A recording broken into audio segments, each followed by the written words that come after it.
Hey guys, it's Rachel from Little Green Lamb, and today I have another book haul. I have quite a few books to share. A lot of them are like books that were turned into movies or books that are written alongside movies and the works. But yeah, I've been really loving buying books lately, this is going to be a stop to in April at least. I might buy a book here or there, but I'm not going to buy like sometimes I go out with a kind of intention to purchase a lot of books because I just want some new books surrounding me, but sometimes I just pick up one or, a random one here or there. But I'm going to not be doing this in April. It's just, with the new budget, because I have a budget now, because I have a different job. I was working for my parents, and I actually work for a different I work for a company outside my parents, so I've been able to actually save and budget a bit better. But anyway, let's get into the book haul. I'm so excited about this. So yeah, I'm just going to be holding this box, I guess, on me because until, I get down a little bit ways. So the first book I picked up was Call Me By Your Name by Andre Achman. I'm probably mispronouncing that. And this was turned into a movie. This is actually the movie cover, but it's the actual book. I always like to make sure that I'm actually getting the actual work and not the movie tie-in. But yeah, this is what it looks like. I actually read this. I finished it yesterday. And I'm filming this on the day I'm putting this up, so yesterday.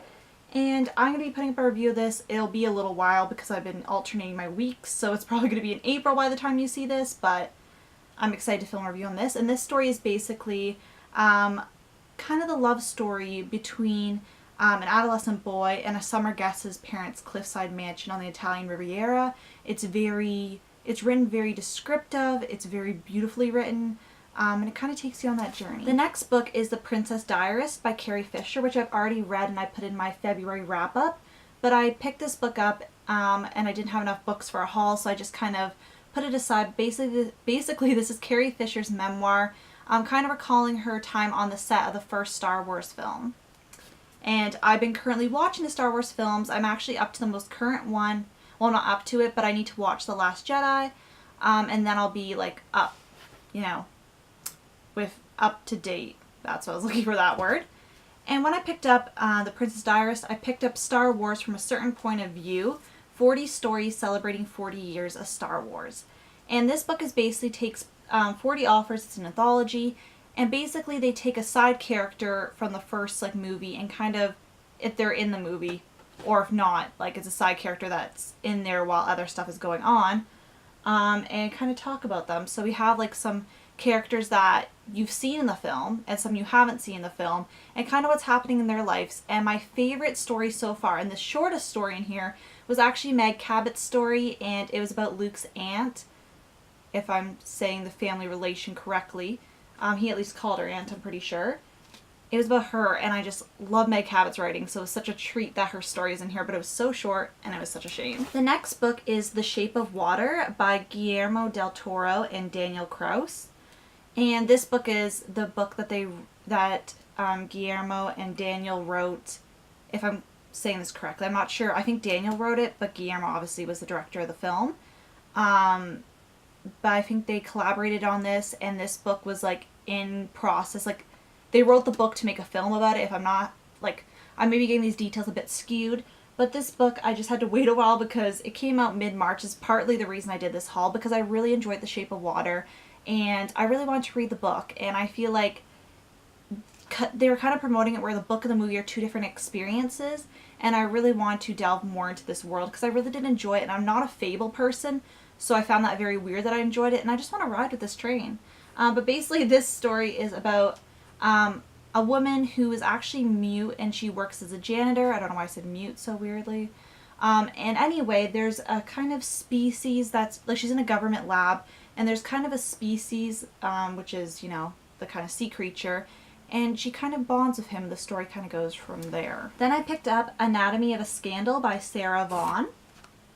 And this book looked really interesting. This book is basically about a wife who finds out, her husband's, one of his secrets comes up, and somebody's trying to expose him to this other woman, and there's kind of intrigued with that.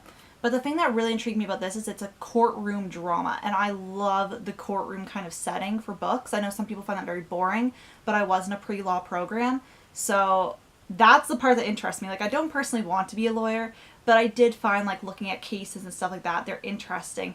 Obviously, I had to have it quite a bit watered down because I'm no expert, but I find that part really interesting. And the tagline is, you want to believe your husband, she wants to destroy him. So it looks very interesting. My mom has actually called dibs on this one because I showed her my books, and she doesn't really have a lot of free time to read, because she's most of her free time spending it with me and my siblings, which is, obviously important. But when she does have free time, sometimes she'll pick up a book, and she likes to read thrillers, and I don't have that many thrillers on my shelves. So whenever I try to do a book haul, I try to pick up some because I like them, but I don't love them in huge quantities. So my mom is actually going to read this first, so maybe I'll include this in a semi wrap up at the end to tell you what she thought of it, because I might not get to it like right away. Then I picked up Red Sparrow by Jason Matthews, and I didn't actually know this was a trilogy. I knew there was a book, but I didn't know it was a trilogy, and this movie kind of looked very interesting. Not kind of looked very interesting. I don't know why I keep using the word kinda. It looked very interesting, and I kind of wanted to read like a spy espionage novel. I kind of just felt like that. I don't know why I keep saying kinda. Is that like my new word? I don't know. But basically, this one is the one that I really want to get to the fastest. I just was feeling like a temporary right now, so need to read that before I get into this. But basically, this is about a girl named Dominica, and she basically was trained kind of not with. She didn't really want to be trained. She got trained kind of not against her will, but kind of, in this Russian secret Sparrow school, and it's a game of sexpionage, and she's, the best at her game. And then in America, Nathaniel Nash, he may have met his match with Dominica as the two commence a deadly game played in a world of double existence, where secret allegiances are made and broken, and where forbidden passion threatens not just a man and a woman, but the fate of two powerful countries. So it sounded really interesting. It is a trilogy. Felt like a spy book. It's current, and there's also a film. So, Then I picked up All the Money in the World by John Pearson. And this is basically a book about the Getty family. And the movie was based off of this book. So it's not the whole book, but it's, a section of the book. And I really wanted to see this movie in theaters, but it just wasn't playing at a convenient time. It was only playing at nights. And like Sunday night, Saturday night, and Tuesday night, all of which usually I have plans. So it wasn't working. And the people that I was hanging out with weren't people that would want to see this. So I didn't ask them, but I know their taste in movies. Or I was working, so. But basically, this is about the fortunes and misfortunes of the Getty family, whose most extraordinary... I hope I'm saying that correctly, too, because that'd be really embarrassing. Basically, the movie centers around the kidnap and ransom of grandson Paul Getty, which became a motion picture. And basically, his grandson was kidnapped, and J. Paul Getty, the richest living American, refused to pay the ransom, oblivious to his sufferings. And it was his mom, Gail, who was left to negotiate with the competitors. So this is a full biography of the Getty family, and the author traces the creation of phenomenal wealth and the ways in which it has touched and tainted the lives of various generations. So it says, packed with colorful characters, bitter feuds, and unexpected turns, it is a riveting insight into the lives of the super rich. The case kind of reminds me of one we studied in my Italian culture class. It wasn't called that, but close enough. And basically it was of the prime minister that got kidnapped and by a bunch of radicals. And I forgot the whole backstory towards that because it has been a year now since I studied that. But it was a very interesting case. I really want to read up more about that case after I read up about the Getty case. The next book I picked up was The Woman in the Window by A.J. Finn, and I picked this up mostly because A, it sounds like a really good thriller, and B, it's literally everywhere. It's the new It thriller book. I feel like it's all over BookTube, it's all over chapters. I just hear it talked about everywhere. Gillian Flynn blurbed it. Stephen King blurred it. I don't read him, but I know he's a giant. Obviously I know who he is, but I don't delve into his books because I'm a scaredy cat. Joe Hill, Ruth Ware, so many thriller authors that are well regarded, not necessarily ones I've read. I've read Gillian Flynn, of course, but I haven't read the rest of them. But I know they're well regarded, so I was really excited to pick this up, and it kind of gave me the Girl on the Train vibes from the synopsis, just because the unreliable narrator. I never read that book, but I did see the film, so that's only the point of reference I have. But basically it's about a girl who kind of she sees she keeps looking at her neighbors through her window and she sees something peculiar and she doesn't really understand what's happening and she doesn't know if she's seeing what she's seeing is what is actually happening. So it kind of seems like it's good to have like a murder mystery with an unreliable narrator, and it's been getting good buzz. And a lot of the people I've been watching that are harsher critics than me have seemed to like it. So I'm excited to delve into that one, and I'm just going to actually shuffle around this box.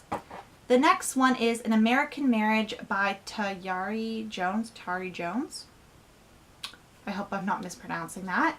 But this book basically sounds so good, and I actually saw this book on Rincey Reed's channel, which I'm going to try to remember to link her channel in the down bar, because I find a lot of the books that I haul, well, not like a lot of them, but if I'm looking for book recommendations, I usually go to her channel because she is kind of reading a good mix of books and kind of the books that I want to read. Like, I have certain things I want to hit, like I want to read those books that are really like high regarded, but then I want to read the popular, buzzed about blockbuster books. And then I just want to read ones about topics that I might not read about, that I want to learn more about. So she kind of hits the mark where it comes to nonfiction, stories I might not pick up myself necessarily because I might not see them where I'm looking, if that makes sense. But this one is obviously very popular this year because it's Oprah's 2018 selection for her book club. I'm not sure how often I wonder how often she actually picks her books. Is it once a year or once a month? That's what I would like to know, because I don't see her book club like stickers as much on books. So if you know that, definitely leave in the comments. And basically this book is about newlywed Celestial and Roy. I hope I'm pronouncing these names correctly. Well, obviously Roy. You know what I mean. I don't know why I'm so exhausting today. And basically they live in the New South, and Roy's getting his life together when he gets accused of a crime and sentenced to 12 years. And Celestial knows he didn't commit the crime. And although he is in jail, she takes comfort in Andre, her childhood friend, and Roy's best man at their wedding. And as Roy's time in prison passes, she isn't able to hold on to the love that has been her center. So it kind of seems like she kind of starts an affair with the other man, and then Roy's suddenly free, and they have to kind of deal with the pieces. I'm sure it's going to delve into way more than that, but that's kind of from the surface what I'm getting. It's also a really beautiful book, and I'm really excited to get to that. And lastly, the book that, kind of was a reason for this haul, besides the Shape of Water book, was Surprise Me by Sophie Kinsella, and this is her new release. I love Sophie Kinsella's books. I waited a month to get this because I was like, she's not going to release a book for at least another year, so I might as well just wait a few weeks, but I'm really hoping to read this soon. And basically it's about these people that I believe have been married 10 years together, Sylvie and Dan, and basically they find out, they go to, I don't know if they go to somebody, but basically they figure that they have 68 years or so left. I think they get a prediction, and they just find ways to kind of reinvigorate their marriage because they want to stay together. They know they're going to be together a long time, so they want to make sure that connection's strong, and they kind of do little surprises for each other. And it's a story about a growing relationship, or relationships that just keep growing. And it sounds really good. It's Sophie Kinsella, so I'm stoked to read this. And yes, that is my very long book haul. That was mostly movie books, I feel like, or like at least close to half involve movies in some particular way. But yeah, definitely let me know if you've read any of these books. Obviously no spoilers. And I want to thank you guys so much for watching, and I'll see you guys later. Bye.